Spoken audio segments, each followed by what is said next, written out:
You will look at loyalty differently by the end of this video. In the fertile lands of ancient Moab, framed by towering mountains and stretching golden fields, lived a young woman named Ruth.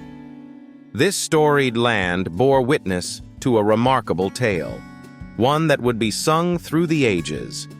Ruth, a woman of humble origin, was bound not by blood but by choice to a foreigner named Naomi. Now, Naomi was not just anyone. She was an Israelite widow, bereft of her husband and sons, adrift in an alien land.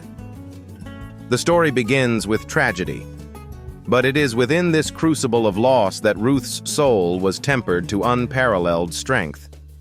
Therefore, when Naomi decided to return to her homeland of Bethlehem upon hearing whispers of plentiful harvests, Ruth faced a decision. Naomi released her, urging her to seek a new beginning with her own people. But Ruth's response was steadfast. "Where you go, I will go, and where you lodge, I will lodge. Your people shall be my people, and your God, my God." And so, they journeyed together. The terrain was unforgiving, the sun relentless. Yet through each arduous step across dusty roads and treacherous paths, Ruth held tight to her promise, a living testament to loyalty and dedication. Therefore, upon reaching Bethlehem during the barley harvest, they found themselves with little but each other and the faint hope that Naomi's people might remember kindness. Despite their plight, Ruth resolved not to squander these new beginnings. She ventured into the fields, following after reapers to glean the remnants of the harvest. This seemingly mundane labor was rich with possibilities, each stalk of grain a small victory of survival and dignity. But fate, or perhaps divine grace, had orchestrated more. Boaz entered the scene, a man of wealth and standing, his name whispered among the hills with respect. He was not only a man of means, but also a man of compassion. Noting Ruth's perseverance and loyalty to Naomi, he extended his protection. "Do not go to glean in another field," he advised, recognizing in her sigh a spirit worthy of honor.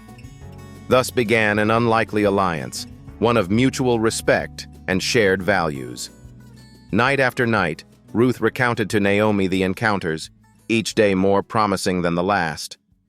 Naomi, with wisdom born of years and painful experience, saw the glimmer of God's providence in Boaz's interest.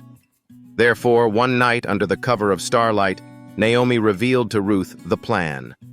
A daring entreaty for Ruth to present herself at Boaz's feet, seeking his protection as a kinsman redeemer. There was risk, for Ruth could face rejection, shame, or worse yet, misunderstanding. But courage and love propelled her forward. In the silent shadows of the threshing floor, she laid herself at Boaz's feet, her actions speaking 1,000 pleadings for a future intertwined with his own. And yet, grace upon grace, Boaz did not reject this bold appeal. Instead, he vowed to seek the right of redemption and did so with urgency. But wait, there was a complication. For another man, closer in kin, held the first rights. Yet Boaz's resolution was unwavering. Before the gathered elders at the gates of Bethlehem, a decision was wrought. The relative relinquished his claim, clearing the path for Boaz to honor Ruth. Therefore, from seeming ashes of despair, Ruth's life blossomed anew. She wed Boaz, her loyalty and courage immortalized in the lineage of David, father of a future king. Through Ruth, the continuity of generations endured, her legacy woven into the very heart of Israel's story. She was an outsider who became central to the narrative of God's unfolding plan. Therefore, the story of Ruth reminds us, loyalty, even in the face of uncertainty, becomes a beacon of hope and redemption in a world often shadowed by doubt and disillusionment. As the fields once swayed to the rhythms of harvest, so too does her story sway within the heart of those who dare to believe in the power of unyielding devotion.